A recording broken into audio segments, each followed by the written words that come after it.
Hello. Okay, we are finally getting started.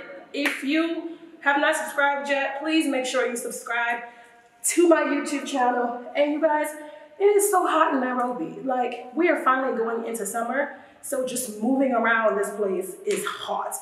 And I don't know about y'all, but I'm the girl that sweats on my hairline. I don't sweat nowhere else. Anyways, that's definitely TMI. Now, I want to kind of start today's ride with acknowledging some of my comments. Let me stop saying so. My two comments. I love when people interact with me on YouTube because I start to feel like I have friends. You know, we all are called to have some friends. You understand? Yeah, this is Sandra's Got Voice. That's who I'm going to be mentioning later on today. So anyways, again, like I said, if you haven't subscribed, please do. And I'm so happy that you're here with me on this ride. I hope you like my makeup because it's definitely giving a little bit clown, but your girl tried, okay? So all aboard riders, welcome back to the #1 podcast where we take rides that change lives. I'm your girl Charity, and today's destination is, I forgot the destination. Am I okay? Am I seriously okay? One day the Lord will give me an assistant because, I need proper assistance. You understand? All aboard riders, welcome back to the #1 podcast where we take rides that change lives. I'm your girl Charity, and today's destination is identity crisis. Did God make a mistake? Hey, welcome back. I'm so happy to be here with you in this ride. It's a continuation kind of the first one. So if you're just jumping in, make sure you go back and have a look at that ride as well. In the past ride, I was just talking about some of the challenges that I've had and why I've not been YouTubing the way that I used to, and definitely not podcasting, and the reasons why I've come back to podcasting. Now, I want to start this ride by first reading one of the comments that I got from the other video because it's going to lead us into this journey that we're taking today. So again, if you haven't already subscribed to wherever you love to listen to podcasts, please do. And also, the rides that are on Apple and Spotify are a lot cleaner, a little bit shorter because I cut out a lot of nonsense and reorganized the information. So I want to just focus again on this comment that I got. It says, Charity, I've been following you on YouTube since you were on Moose's channel. You're bright, smart, and very courageous. And after watching the vlog, I think you're asking not only for understanding, but for help. You've mentioned that you might be experiencing depression and mentioned some symptoms of it. I pray you seek professional help to talk to, whether it be remote with someone in the States or with someone there. I'm not against you. I want to see you win, and God got it. That's Sandra. All right, so I want to just start this ride talking about really my form of what I would consider depression. You know, I've gone through so much in my life, and I try not to relate to the old me to try to get people to understand the new me, but I would be remiss if I didn't indulge you into my journey of what I really have been through in life. So we all have challenges, we all have struggles, but I've gone through SA, RA, whatever that means, losing my mom, just a lot of bullying, feeling very alone, not having family, you know, just a lot of trouble, like trouble, and always asking myself, God, why is it that the good people get the biggest hurdles? Like, when will this stop? And why do you feel that I can handle all of this pressure that you're giving me? And I'm proud of myself that over the years, I've been able to overcome challenges. And admittedly, some of them I probably haven't even processed because they come so often. But where my mind is at and the quality of my mind, like, I'm absolutely grateful for, and that comes from the grace of God. When you go through challenges, how you come out that challenge is indicative of how you cleaned to the Lord and how much of it you really gave to Him and remained for yourself. So in this season of my life, I've experienced completely different challenges than I've ever experienced. And these have been a lot more personal. So that's what I want to talk about today, because I think that when we look at people, we want to believe that they have no problems. We want to believe that whatever problems they have are minor. And then when those who are strong, like your independent friends, the ones you think got it all together, when it's time for them to speak, they don't get the platform to really talk about the struggles of being you. The struggle is that look beautiful to other people, but we know it's a beautiful, painful journey for us as individuals. And I'm coming from a space of encouragement when I share these things because I want you to understand that I ain't trying to pick up somebody else's battle. I really do believe that whatever journey God has got me on right now is actually mine and I can handle it. It's just the girl is tired. Like, I'm gonna need the ties to change. You understand? So the first one I just kind of want to talk about is pretty privilege, okay? Pretty privilege. Now, I'm talking from a person who was bullied all her life. People didn't consider me pretty. I would use my intelligence, my ability to do hair and makeup. That's why I have all these skills, because when I was younger, that's what I leaned into. I leaned into how I looked. So if someone were to call me ugly or make fun of me, I would like do my hair cute, dress up cute, and make myself feel good so that I could push back the negative energy that I was getting from not even people who didn't like me, my friends. My friends are the ones that bullied me the most and said negative things about me. Even the guys that I dated would laugh at me. So it's over the years, I've just kind of become a person who was forcefully confident, but I never really felt like, even though I told myself I was pretty, I'm not going to say that I was the prettiest girl in the group. Now, transition into these 30s. Your girl is pretty. Your girl is pretty. And I've never been on the pretty side. I was always the girl completely ignored. And now I'm the girl garnering so much attention. Attention does not pay me, but it pays other people. And I get so much attention that I have not been used to. So being here in Kenya, I'm like, guy, everything I do, people are watching it. And you start to get nervous and paranoid because, we tell ourselves, yo, you just think people are watching you. It's in your head. No, they are actually watching you. And I have not been able to handle the amount of comments that people make about me and how they nitpick me. And I ignore some of them, but then the other ones, I'm like, oh my God, everybody has got something to say. I didn't know I was that interesting. I really did not know I was that interesting. But here, I've become such an interesting person, and I've been struggling to manage all of the silent whispers that I hear.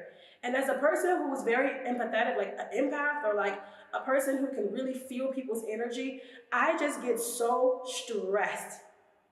I get so stressed. And that's why I'm saying I've been dressing up for myself so I can feel good. And maybe I'm going back to my old ways of like re-getting my confidence back. But here, I hate to say it, it's hard to be pretty.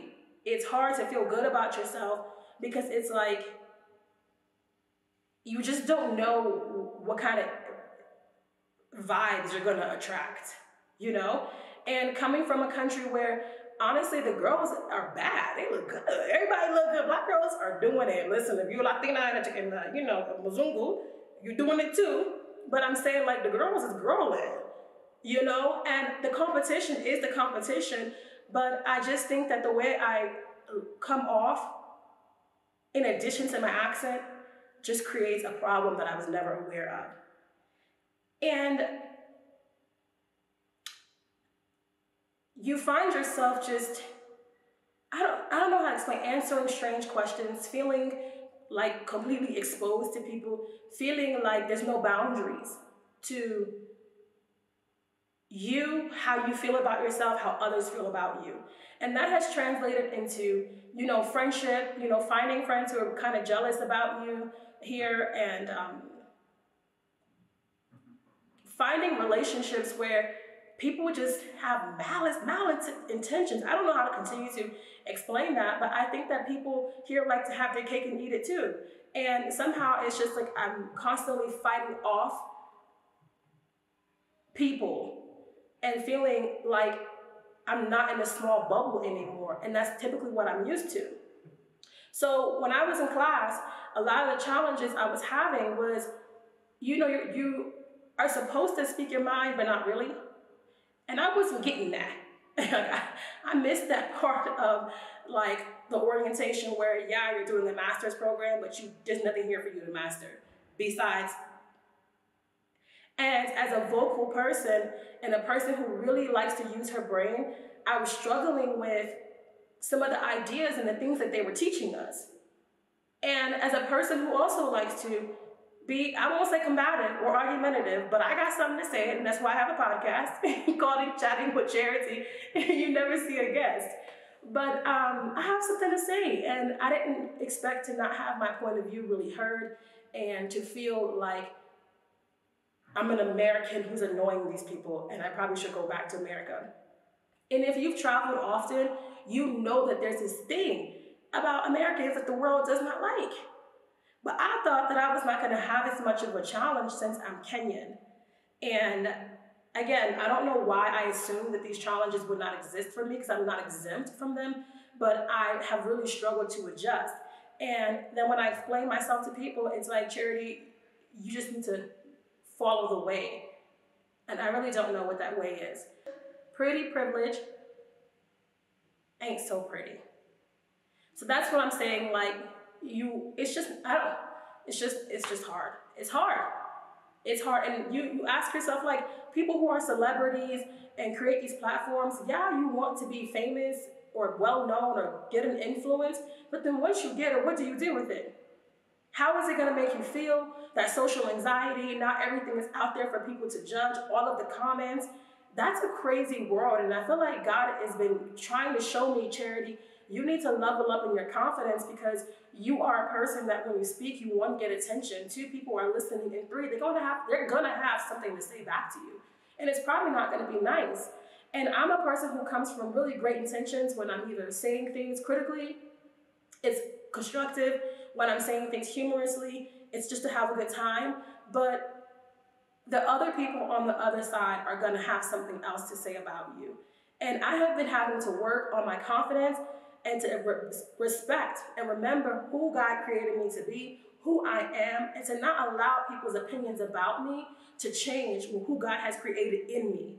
Now, when God says he's made us in his likeness, it's in the sense of his glory, that he wants us to go out there and be the city set on a hill that can't be hidden. But now when you're exposed, who are you? What are people seeing? Is your fruit a reflection of who God has created, or are you timid, you lack confidence, and you're easily bullied? I'm a sensitive person. Secretly, I don't know if you know that, your girl is sensitive. And that's not gonna work where God is trying to take me. So I have made the conscious decision to start to not allow what people say about me, what I can hear them saying that they're not saying, to not allow those things to determine how I show up in an environment, to not make myself small so I can fit in. And if I walk in like a giant in the spirit, I need to be a giant in the physical as well, and stop letting people know that stop allowing people to think they can play me because I'm sensitive, I'm vulnerable, and I'm honestly just a good person. So I've been having to really work on recognizing that pretty privilege exists and it's wonderful, but with it comes the unfortunate influence, the unfortunate attraction, the unfortunate desire to have you, to know you, to want you, to be around you, to experience you. The interest itself alone will create a certain energy. I don't know how to explain it. I mean, maybe someone can leave it in the comments, but yeah, so I think if you ever looking at your friends and you feel like, oh, these pretty girls on Instagram doing this, doing that, honestly, the lives are really not that great.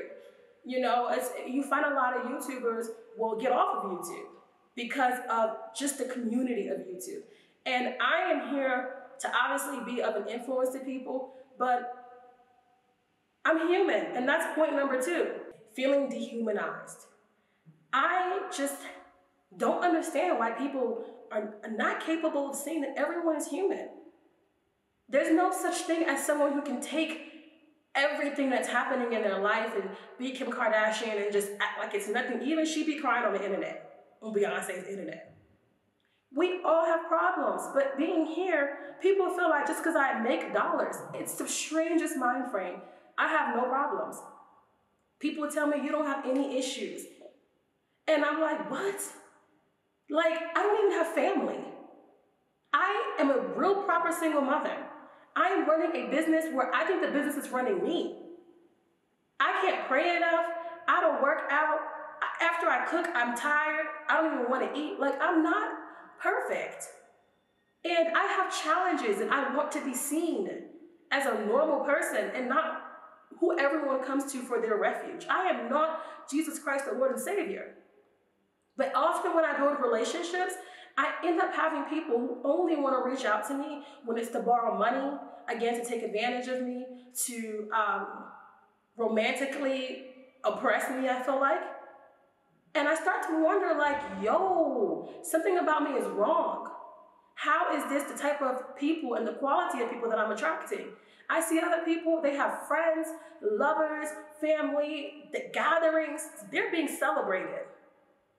And I feel oftentimes that God has put me in the position to be taken advantage of more than to be given and loved on, you know?